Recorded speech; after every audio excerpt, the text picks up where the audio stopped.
روزی تولدی تو مبارک شود، وقتی تو شادی تو مبارک شود، روزی تولد. سلام دوستان عزیز، خوش آمدید به کانال اولوی ما. امیدوارم شما بود و تحصیلات هستید. چقدر که میبینید من در اینجا دو قاشق پر عسل رو خوب کرده استودم. خدا خواهد پگاه زادروزی دخترم است و خواستم که من تورتی میدو بکنم. بنابراین ناظر شب است، من تورتی میدو کرده استودم. در اینجا چقدر گفتم دو قاشق کلان عسل رو در آبی پست گفته استودم و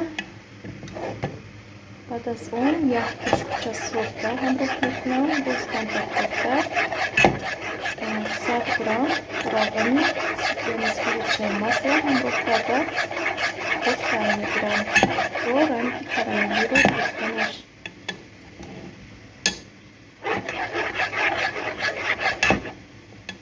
همطور گفته میگیرم تا اینکه نسوزد.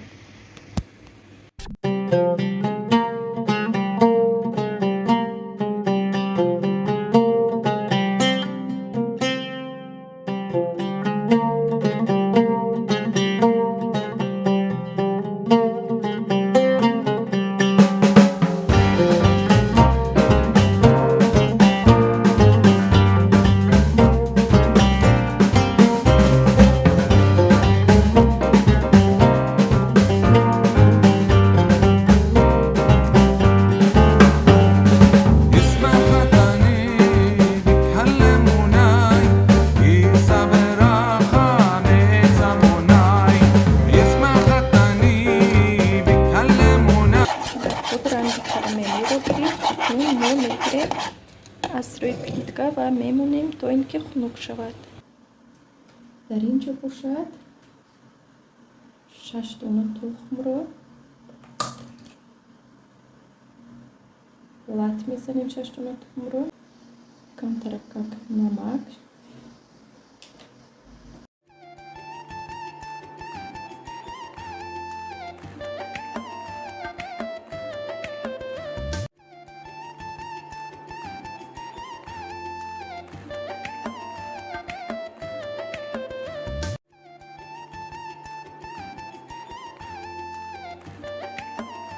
شش دانه تخم رو لط زده یک استکان شکر رو آهسته با اون همراه میکنیم. چقدر که میبینید ما سمیس ما خنک‌تر شد. بسم الله الرحمن الرحیم.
دو استکان آرد رو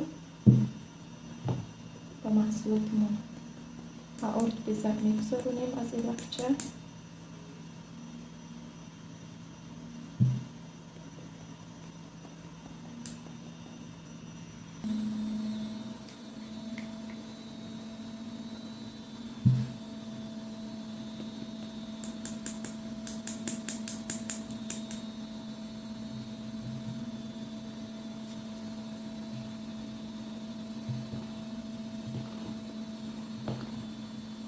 و یک بار کوفته کنیم. آرد هر خیل می شود. یک خیل وقت آرد بسیار می رود، یک خیل وقت آرد کم می رود. برای همین همه وقت احتیاط شدن کنیم.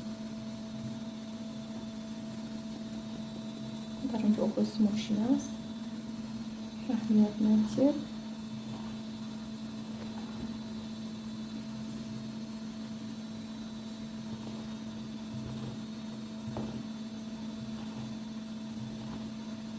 نازکک اومیخته میکنیم.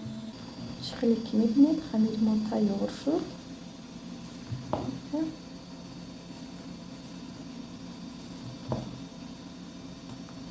کمتر وانیلین همراه کرده بودم، نشان ندادم. اکنون کم کم 3 بار یا 4 بار در قالب آمیخته میپزیم. بسم الله.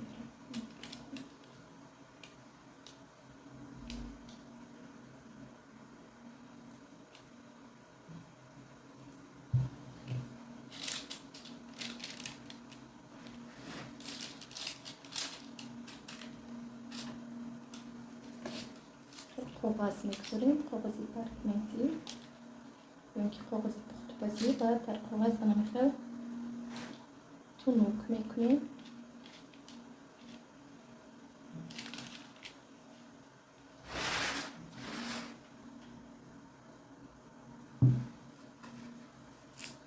رو آب کردم. اکنون حاضر روغنی همین خیلی خونگی بود، از بزرگ گرفته بودیم. حاضر اکنون همون رو گرفته با شیر فطیر میکنیم. در اینجا به درون شیر کمتر کک شکر میاندازیم. یک قاشق کارون نه اینقدر پرسد.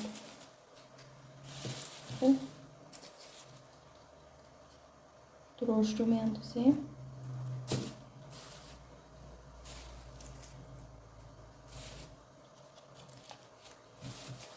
درشت رو که انداختیم نمیخواد میکوبیم.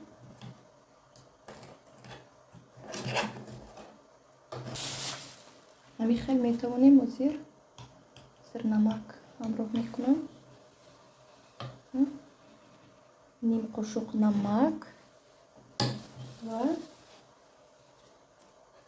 شیر و درشت رو همراه کرده، یعنی با هم آمیخته کرده بر روغنمون میریزیم.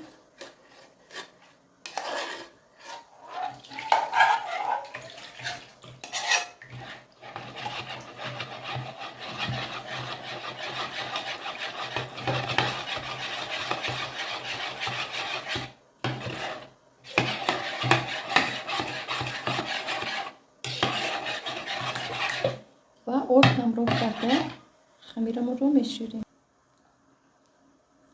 خمیر رو اکنون تیار میکنیم.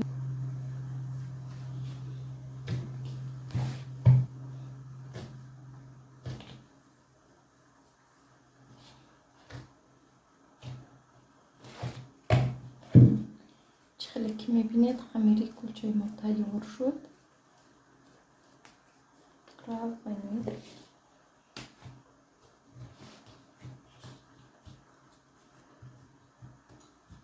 کم ترکب میمونیم دم گیرد.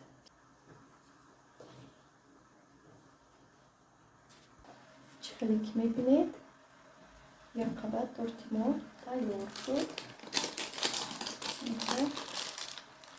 مولی از روی کنم.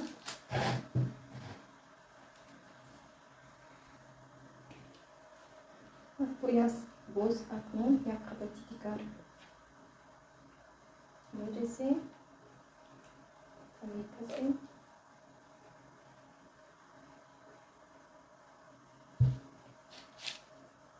نانهایم رو پخته گرفتم. اکنون خود و خود باز دومی کارها رو میبینیم.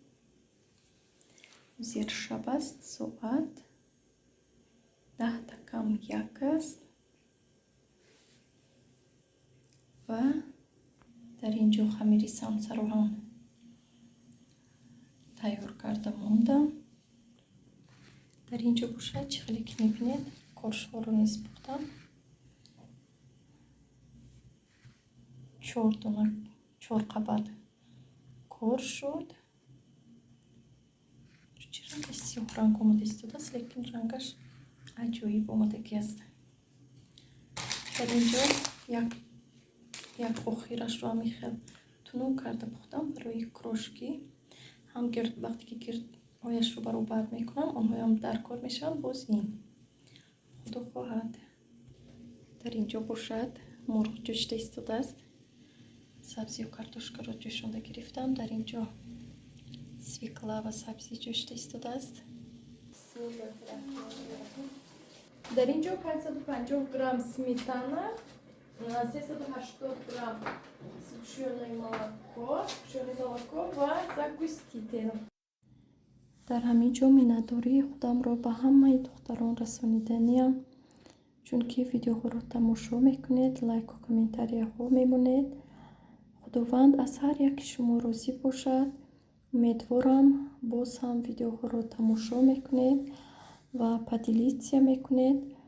дар навбати худ ман ҳам видеоҳои нав ба шумо пешкаш намуда, агар канал дошта бошед, видеоҳои шуморо низ ман поделитсия мекунам, худо хоҳад. ва аз шумо умедворам ки лайкро низ фаромӯш намекунед.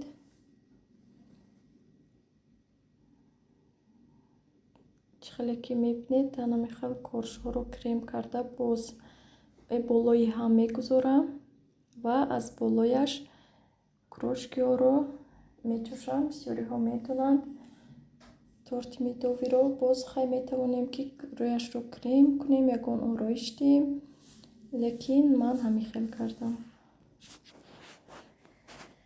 хайр дӯстон, то видеоҳои оянда дар паноҳи худо бошед. худованд ёру мададгоратон бошад.